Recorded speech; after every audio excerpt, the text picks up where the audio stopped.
You get all your paperwork completed in the dealership finance office, and finally, you get to drive home in your new, yet gently used car. 1 mile in on your way home, an accident occurs. Your car collides with his. You immediately think it's his fault, and he thinks it's your fault. But the main thing is, neither of you have life-threatening injuries. You will now, however, be making monthly payments on something that you no longer have. Why and how? Well, let's get into it.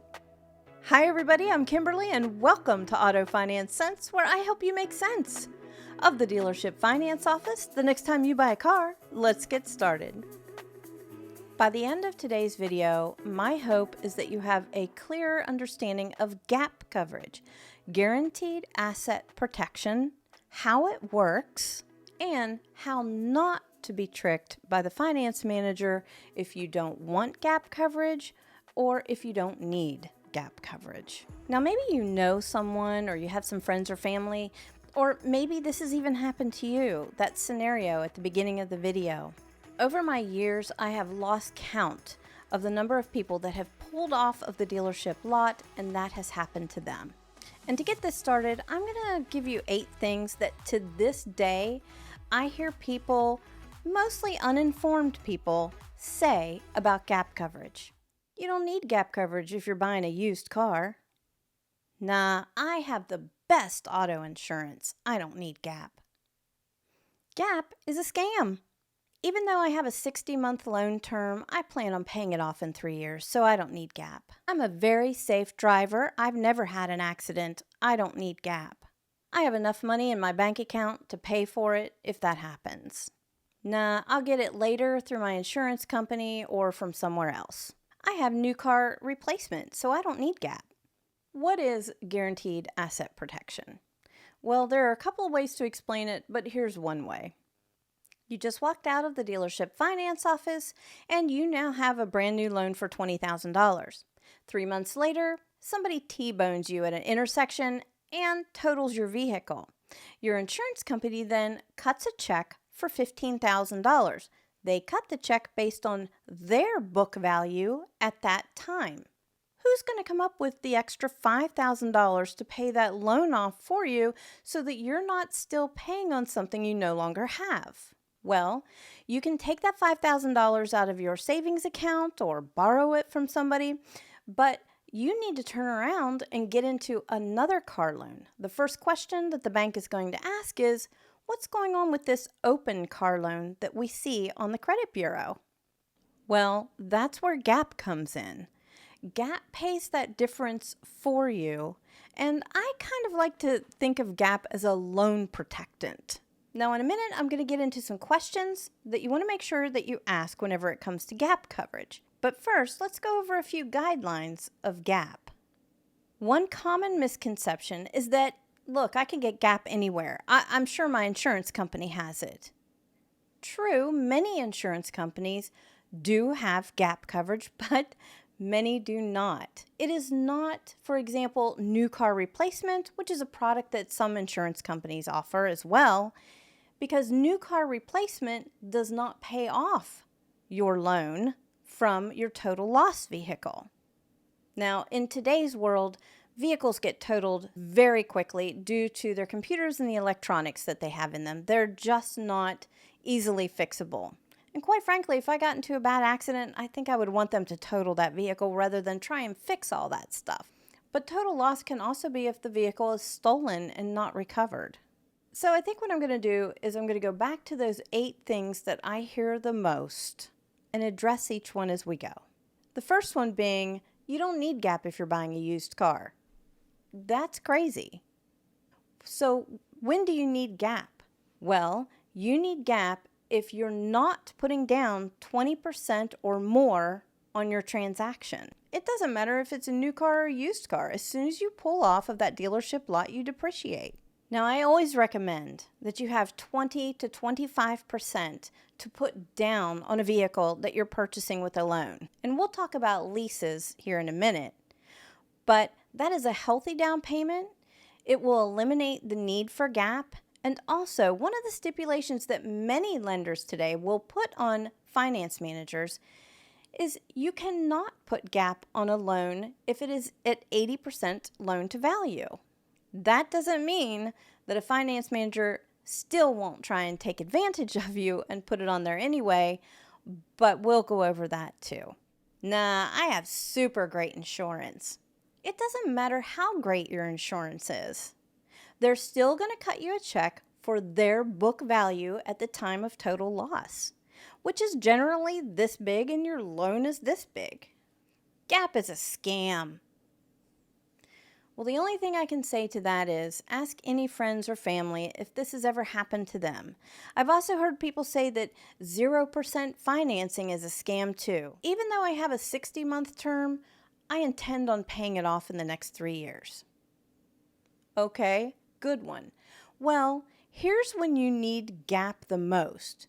You need gap from the day you pull off the lot until about halfway through your loan if you're keeping the loan full term, or until you hit that 80% mark, at which time I would encourage you to cancel your gap coverage. The remainder of that amount will come off the principal of your loan. Like I said, I always recommend that if you're going to keep the loan full term, let's say you are going to end up keeping it for 60 months, maybe you got a great APR on it too. Maybe it was a subvented incentive by the manufacturer at say 2.9 for 60 months. Well, as soon as you get halfway through, you flipped over, you're paying more on principal, so go ahead and cancel your gap coverage. Or if you're putting more down on principal every month, then you want to check the loan to value of your vehicle. Check for the cancellation clause on your gap contract. Next one, I'm a safe driver. In 50 years, I've never had an accident. I don't need gap. And all I can say to that, famous last words. So many people have been back to my office saying, Kimberly, did I get gap? I can't remember. Can you check and see? Listen, you might be the safest driver on the planet, but that doesn't mean that everybody else is.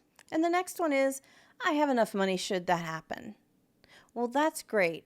And my guess is that you worked really hard to have that money set aside. What I would do is weigh the actual price of the gap coverage versus how much it pays out. So for example, if your gap coverage is, let's say, $800 and you got a 72-month loan, well, if that $800 pays out $8,000 for you, I would much rather have gap than take my liquid cash out of my savings account to pay for a depreciated asset. Next one is, I'll find it somewhere else. I'll get it through my insurance company. I'll look for it later. So now let's get into dealership gap, insurance company gap, and maybe gap coverage that's through your credit union. Now, I'm a huge fan of dealership gap coverage. Why? Because generally, now these are questions that you're going to want to ask, which I'm going to go over here in a minute, but generally, dealership gap coverage pays 150% of either MSRP or book value of the vehicle, and it pays up to $1,000 of deductible for you. Now, that's a very generous gap coverage. It's just the price of that gap coverage that we need to work on. And what usually happens is you pick up your phone, well, my insurance company has it and it's only $3 a month. What I want you to ask your insurance company is this: does that gap coverage pay 150%, and does it pay my deductibles for me? When it comes to auto insurance gap coverage, it's generally no to both questions. However, let's say you're somebody that has maybe put almost 20% down on your vehicle purchase. Well, maybe that would be very good for you if you can get it through your insurance company. I highly recommend, however, that you find out ahead of time. Remember, think of gap as a loan protectant. It's got to go into your loan. Gap is not something that you can come back to the dealership at a later date and get. And it's also something that if you can get it through your insurance company and the payouts make sense to you and your situation, you want to get it whenever you purchase your vehicle. And then there are people that say, well, I know my credit union has it, so I'll just get it through them.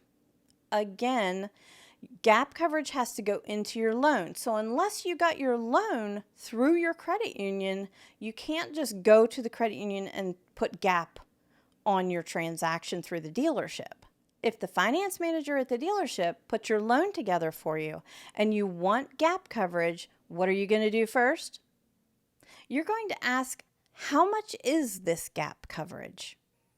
I will tell you that gap for the finance manager is priced according to term. From 24 to 60 months, it's generally one price. From 60 to 72 months, it's another price, and so on beyond 72 months. The price of gap is going to vary, especially across the United States. It depends on what region you're in, and some states will have a cap on how much dealerships can sell gap for. You better believe that the finance manager will have it marked up to that cap. Going back to that statement, I'll get it later, I'll get it from my insurance company or through my credit union. Just remember that if you purchase it at the dealership, it needs to go into your loan. That is the one product in the dealership finance office that you do need to decide on that day. Everything else, you can come back at any time and get, whether it's maintenance, tire, wheel, any of the other products that will be offered to you. Now, as a side note, there is a product called Gap Plus. I love this product because Gap Plus, and it may be called different things, but it gives you a set monetary amount to use as a down payment on your next vehicle, so that it not only pays off the loan in full for you so you can turn around and get into another vehicle, but it also gives you that monetary benefit. You want to know if you can use that monetary benefit at any other dealership, or if there is a tieback, meaning do I have to come back to this dealership to use that plus part of the benefit? Now, should this happen to you, here are a few reasons why Gap might not pay out for you. So let's say that you did get Gap coverage. I promise you that Gap administrators can smell fraud before you blink. So if you're somebody that might be thinking about getting a total loss somehow so that you can then reap the benefits of Gap and get a different car, forget about it. That's a bad way of thinking, and you will get caught. Gap will not pay out should you have a total loss and you're late on your payments. Typically, Gap will not pay out if your vehicle ever had a salvaged or rebuilt title. And Gap will not pay out as a result of racing or any kind of competitive driving. Now, there is a difference between commercial Gap and personal Gap. So if you're getting a loan in your business name, then you're going to be getting commercial Gap, and sometimes that is a bit more expensive. I never ever want to see somebody paying $1,000 or more for Gap. You should never pay. Even $900 is pushing it for Gap. Like I said before, it is priced according to term, 60 months, 72 months, 75, 84, even 96 months. Gap coverage should be in the range of $550 to $850. Let's go over a few questions now that you should ask when it comes time for Gap options. First question to the finance manager and to anybody else that's selling Gap coverage. Does this pay 150%? And does this pay my deductibles for me? What is the cancellation policy for this Gap?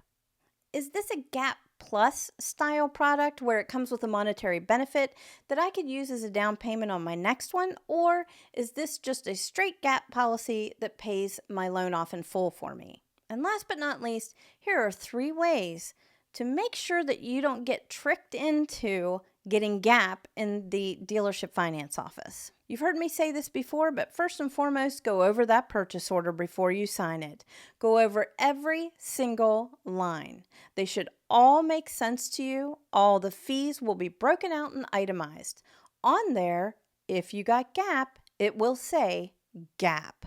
Number 2, take that purchase order and match it up to your bank contract. Again, make sure the bottom line of the bank contract matches the bottom line of your purchase order. And also on the bank contract, there is a section for gap coverage. Make sure that that is or is not on there. Number 3, very simply, make sure that you look at every document that you sign. I know it might be late at the dealership and you're tired. Maybe you've been there for hours. I get it. You want to get out of there and into your new car. But there will be a contract specifically for gap that you must sign if you get gap coverage at the dealership. I have heard stories of people unknowingly getting gap coverage, but I want you to be smarter than that. Arm yourself with this knowledge so that you're not taken advantage of. Now let's talk about leases for a moment. Most lease companies or lessors will include gap coverage in their lease. A lease is simply you paying on the depreciation, so the lessor wants to make sure that they are taken care of in the event of a total loss. Not all will provide this. And so this is a question that you want to make sure you ask in the dealership finance office. Does this lease already include gap coverage? Like I said, most do, but still there are some that don't.